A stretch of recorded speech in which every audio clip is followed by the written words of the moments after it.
ಅಫ್ಘಾನಿಸ್ತಾನ ವಿರುದ್ಧ ಟೆಸ್ಟ್ ಮ್ಯಾಚ್ನಲ್ಲಿ ಭರ್ಜರಿಯಾಗಿ ಗೆದ್ದಿರುವಂತಹ ಭಾರತ ಈಗ ಏಕದಿನ ಸರಣಿಯಲ್ಲೂ ಕೂಡ ಡಾಮಿನೇಟ್ ಮಾಡುವಂತ ಮೈಂಡ್ ಸೆಟ್ನಲ್ಲಿದೆ. 3 ಪಂದ್ಯಗಳ ಸರಣಿ ಶನಿವಾರದಿಂದ ಸ್ಟಾರ್ಟ್ ಆಗುತ್ತೆ.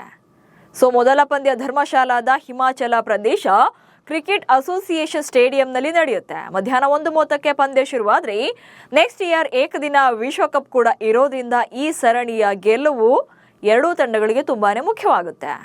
ಅದರಲ್ಲೂ ವಿರಾಟ್ ಕೊಹ್ಲಿ ಮತ್ತು ಹಾರ್ದಿಕ್ ಪಾಂಡ್ಯ ಆಬ್ಸೆನ್ಸ್ ಇದೆ. ಹೀಗಾಗಿ ಭಾರತದ ಪ್ಲೇಯಿಂಗ್ 11 ಹೇಗಿರುತ್ತೆ? ನಂಬರ್ 3 ನಲ್ಲಿ ಯಾರು ಬರ್ತಾರೆ? KL ರಾಹುಲ್ ವಿಕೆಟ್ ಕೀಪಿಂಗ್ ಮಾಡೋದಿಲ್ವಾ? ಬೌಲಿಂಗ್ ಸ್ಕ್ವಾಡ್ ಹೇಗಿರುತ್ತೆ ಅನ್ನೋದನ್ನ ಈ ವಿಡಿಯೋದಲ್ಲಿ ಹೇಳ್ತೇನೆ. ನಾನು ಶಾಂತ. ನೀವು ಸುದ್ದಿಯಾನದ ಸಬ್ಸ್ಕ್ರೈಬರ್ ಆಗೋದಿಕ್ಕೆ ಮರಿಬೇಡಿ. ಅಫ್ಘಾನ್ ವಿರುದ್ಧದ ಏಕದಿನ ಸರಣಿಗೆ ಟೀಮ್ ಅನೌನ್ಸ್ ಆದಾಗಲೇ BCCI ತಂಡದಲ್ಲಿ ಸಾಕಷ್ಟು ಬದಲಾವಣೆಗಳನ್ನು ಮಾಡಿದೆ. ಕೆಲ ಸೀನಿಯರ್ ಆಟಗಾರರಿಗೆ ಕೊಟ್ಟು ಯಂಗ್ಸ್ಟರ್ಸ್ಗೆ ಅವಕಾಶವನ್ನ ಕೊಟ್ಟಿರುವಂತದ್ದು. ಶುಭ್ಮನ್ ಗಿಲ್ ಕ್ಯಾಪ್ಟನ್ ಆಗಿ ಭಾರತವನ್ನ ಲೀಡ್ ಮಾಡ್ತಾ ಇದ್ರೆ ಶ್ರೇಯಸ್ ಅಯ್ಯರ್ ವೈಸ್ ಕ್ಯಾಪ್ಟನ್ ಆಗಿರುವಂತದ್ದು. ಹಾಗೆ ಏಕದಿನ ತಂಡದಲ್ಲಿ ಫಾರ್ ದಿ ಫಸ್ಟ್ ಟೈಮ್ ವೇಗದ ಬೌಲರ್ಗಳಾಗಿರುವಂತ ಪ್ರಿನ್ಸ್ ಯಾದವ್ ಹಾಗೆ ಗುರ್ನೂರ್ ಬ್ರಾರ್ ಅವಕಾಶವನ್ನ ಪಡ್ಕೊಂಡಿದ್ದಾರೆ. ಜೊತೆಗೆ ಸ್ಪಿನ್ನರ್ ಹರ್ಷ್ ದುಬೆ ಕೂಡ ಅವಕಾಶವನ್ನ ನೀಡಲಾಗಿರುವಂತದ್ದು. ಮತ್ತೊಂದು ಕಡೆ ಹಶ್ಮತುಲ್ಲಾ ಶಾಹಿದಿ ಅವರ ಕ್ಯಾಪ್ಟನ್ಸಿಯಲ್ಲಿ ಅಫ್ಘಾನಿಸ್ತಾನ ಕೂಡ ಬಲಿಷ್ಠ ಭಾರತವನ್ನ ಸೋಲಿಸಿ ನಾವು ಕೂಡ ಸ್ಟ್ರಾಂಗ್ ಇದ್ದೇವೆ ಅಂತ ಮೆಸೇಜ್ ಪಾಸ್ ಮಾಡೋಕೆ ಕಾಯ್ತಾ ಇದ್ದಾರೆ. ಆದ್ರೆ ಈ ಪಂದ್ಯಕ್ಕೂ ಮುನ್ನ ಭಾರತಕ್ಕೂ ಕೆಲ ಸೆಟ್ ಬ್ಯಾಕ್ ಆಗಿರುವಂತದ್ದು. ಕೊಹ್ಲಿ ಮತ್ತು ಹಾರ್ದಿಕ್ ಅನುಪಸ್ಥಿತಿ ಭಾರತವನ್ನ ಕಾಡುತ್ತಾ. ಟೀಮ್ ಇಂಡಿಯಾದ ಬ್ಯಾಟಿಂಗ್ ಸೂಪರ್ ಸ್ಟಾರ್ ಆಗಿರುವಂತ ವಿರಾಟ್ ಕೊಹ್ಲಿ ಹಾಗೆ ಸ್ಟಾರ್ ಆಲ್ರೌಂಡರ್ ಹಾರ್ದಿಕ್ ಪಾಂಡ್ಯ ಅವರ ಇಂಜುರಿ ಕಾರಣದಿಂದಾಗಿ ಇಬ್ರು ಕೂಡ ಸರಣಿಯಿಂದ ರೂಲ್ಡ್ ಔಟ್ ಆಗಿದ್ದಾರೆ. ವೈಟ್ ಬಾಲ್ ಕ್ರಿಕೆಟ್ನಲ್ಲಿ ಈ ಇಬ್ಬರು ಕೂಡ ತುಂಬಾನೇ ಎಕ್ಸ್ಪೀರಿಯನ್ಸ್ಡ್ ಪ್ಲೇಯರ್ಸ್. ಜೊತೆಗೆ ಇವರ ಇಂಪಾರ್ಟೆನ್ಸ್ ಅನ್ನ ನೋಡಿದ್ರೆ ತಂಡಕ್ಕೆ ಇವರಿಬ್ಬರ ಆಬ್ಸೆನ್ಸ್ ಸ್ವಲ್ಪ ಹೊಡೆತ ಕೊಡಬಹುದು. ಹಾಗೆ 2026ರ ಜನವರಿಯಲ್ಲಿ ನ್ಯೂಜಿಲೆಂಡ್ ವಿರುದ್ಧ ಭಾರತ ಕೊನೆಯ ಏಕದಿನ ಸರಣಿಯನ್ನಾಡಿತು.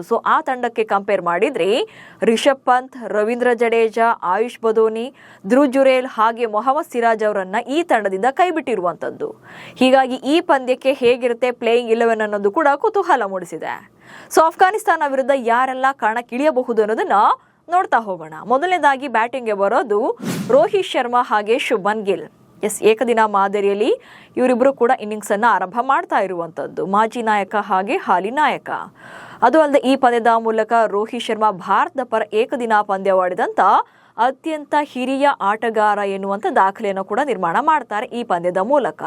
ಇನ್ನು ರೋಹಿತ್ ಶರ್ಮಾ ಹಿಟ್ಮ್ಯಾನ್ ಖ್ಯಾತಿಯ ರೋಹಿತ್ ಶರ್ಮಾ ಕೂಡ ಈ ಪಂದ್ಯದಲ್ಲಿ ಇನ್ನಿಂಗ್ಸ್ ಅನ್ನು ಆರಂಭ ಮಾಡ್ತಾರೆ. ಹಾಗೆ ಶುಭ್ಮನ್ ಗಿಲ್ ನಾಯಕ, ಶುಭ್ಮನ್ ಗಿಲ್, ರೋಹಿತ್ ಶರ್ಮಾ ಇಬ್ರು ಕೂಡ ಇನ್ನಿಂಗ್ಸ್ ಅನ್ನು ಆರಂಭ ಮಾಡ್ತಾರೆ. ಇನ್ನು ನಂಬರ್ 3 ನಲ್ಲಿ ಕಿಂಗ್ ವಿರಾಟ್ ಕೊಹ್ಲಿ ಅವರು ಬರ್ತಾ ಇದ್ರು ನಂಬರ್ 3 ಬ್ಯಾಟಿಂಗ್ ನಲ್ಲಿ. ಆದ್ರೆ ಈ ಸಲ ಅವರು ಇಡೀ ಸರಣಿಯಿಂದ ರೂಲ್ಡ್ ಔಟ್ ಆಗಿರೋದ್ರಿಂದ ನಂಬರ್ 3 ನಲ್ಲಿ ಪಾಕೆಟ್ ಡೈನಮೋ ಇಶಾನ್ ಕಿಶನ್ ಬರ್ತಾರೆ. ಅವರು ಆಡೋದು ಬಹುತೇಕ ಕನ್ಫರ್ಮ್ ಇರುವಂತದ್ದು. ಈವನ್ T20 ನಲ್ಲೂ ಕೂಡ ಇಶಾನ್ ಕಿಶನ್ ಆಡ್ತಿರುವಂತದ್ದು. ಹೀಗಾಗಿ ನಂಬರ್ 3 ನಲ್ಲಿ ಇಶಾನ್ ಕಿಶನ್ ಆಡುವಂತ ಸಾಧ್ಯತೆಗಳು ಜಾಸ್ತಿ ಇದೆ. ಇನ್ನು ನಂಬರ್ 4 ನಲ್ಲಿ ವೈಸ್ ಕ್ಯಾಪ್ಟನ್ ಆಗಿರುವಂತ ಶ್ರೇಯಸ್ ಅಯ್ಯರ್ ಬರ್ತಾರೆ.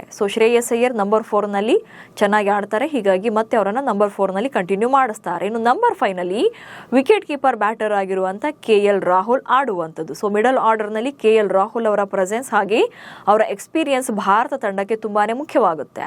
ಅಂಡ್ ಇಲ್ಲಿ ಇಶಾನ್ ಕಿಶನ್ ಹಾಗೆ KL ರಾಹುಲ್ ಇಬ್ರು ಕೂಡ ಪ್ಲೇಯಿಂಗ್ 11 ನಲ್ಲಿ ಬಂದ್ರೆ ಯಾರು ವಿಕೆಟ್ ಕೀಪಿಂಗ್ ಅನ್ನ ಮಾಡ್ತಾರೆ ಎನ್ನುವಂತ ಕೆಲ ಕನ್ಫ್ಯೂಷನ್ಸ್ ಕೂಡ ಇದ್ದೇ ಇದೆ.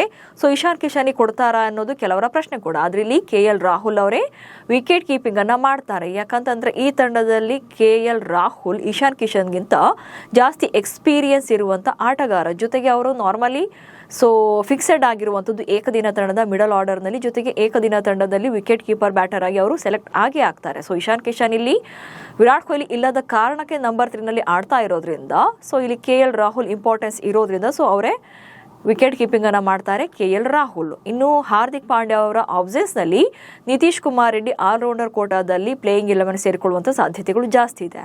ಇನ್ನು ವಾಷಿಂಗ್ಟನ್ ಸುಂದರ್ ಕೂಡ ಆಲ್ರೌಂಡರ್ ಕೋಟಾದಲ್ಲಿ ಪ್ಲೇಯಿಂಗ್ 11 ನಲ್ಲಿ ಬರ್ತಾರೆ. ಇನ್ನು ಸ್ಪಿನ್ನರ್ ವಿಭಾಗ ಅಂತ ಬಂದಾಗ ಚೈನಾ ಸ್ಪಿನ್ನರ್ ಹಾಗೆ ಸ್ಪಿನ್ನರ್ ಸ್ಪೆಷಲಿಸ್ಟ್ ಆಗಿರುವಂತ ಕುಲ್ದೀಪ್ ಯಾದವ್ಗೆ ಅವಕಾಶವನ್ನ ನೀಡಲಾಗುತ್ತೆ. ಇನ್ನು ಪೇಸ್ ಬೌಲಿಂಗ್ ಅಂತ ಬಂದಾಗ ಹರ್ಷದೀಪ್ ಸಿಂಗ್ ಹಾಗೆ ಪ್ರಿನ್ಸ್ ಯಾದವ್, ಪ್ರಸಿದ್ಧ ಕೃಷ್ಣ ಈ ಮೂವರು ಬೌಲರ್ಗಳು ಕೂಡ ಫಾಸ್ಟ್ ಬೌಲಿಂಗ್ ನಲ್ಲಿ ಬರ್ತಾರೆ. ಇಲ್ಲಿ ಹರ್ಷದೀಪ್ ಸಿಂಗ್ಗೆ ಕಂಪೇರ್ ಮಾಡಿದ್ರೆ ಪ್ರಿನ್ಸ್ ಯಾದವ್ ಆಕ್ಚುಲಿ ಇದು ಡೆಬ್ಯೂ ಮ್ಯಾಚ್ ಆಗುತ್ತೆ ಏಕದಿನ ಮಾದರಿಯಲ್ಲಿ ಭಾರತ ಪರ ಅವರಿಗೆ. ಹಾಗೆ ಪ್ರಸಿದ್ಧ ಕೃಷ್ಣ ಕೂಡ ಸಾಕಷ್ಟು ದಿನಗಳಾಗಿದೆ ಏಕದಿನ ಪಂದ್ಯಗಳನ್ನಾಡಿ. ಹೀಗಾಗಿ ಇಲ್ಲಿ ಒಂದು ರೀತಿಯಾದಂಥ ಬೌಲಿಂಗ್ ಸ್ಕ್ವಾಡ್ ಸ್ವಲ್ಪ ಹೊಸ ರೀತಿಯಾಗಿ ಕಾಣ್ತಾ ಇರುವಂಥದ್ದು. ಯಾಕಂದ್ರೆ ಎಕ್ಸ್ಪೀರಿಯನ್ಸ್ ಬೌಲರ್ ಆಗಿರುವಂಥ ಜಸ್ಪ್ರೀತ್ ಬುಮ್ರಾ ಅವರಿಲ್ಲ, ಜೊತೆಗೆ ಮೊಹಮ್ಮದ್ ಸಿರಾಜ್ ಕೂಡ ಇಲ್ಲದೇ ಇರುವುದರಿಂದ ಸೊ ಪ್ರಿನ್ಸ್ ಯಾದವ್, ಪ್ರಸಿದ್ಧ ಕೃಷ್ಣ ಹಾಗೆ ಹರ್ಷದೀಪ್ ಸಿಂಗ್ ಮೇಲೆ ತುಂಬಾನೇ ಜವಾಬ್ದಾರಿ ಇರುತ್ತೆ.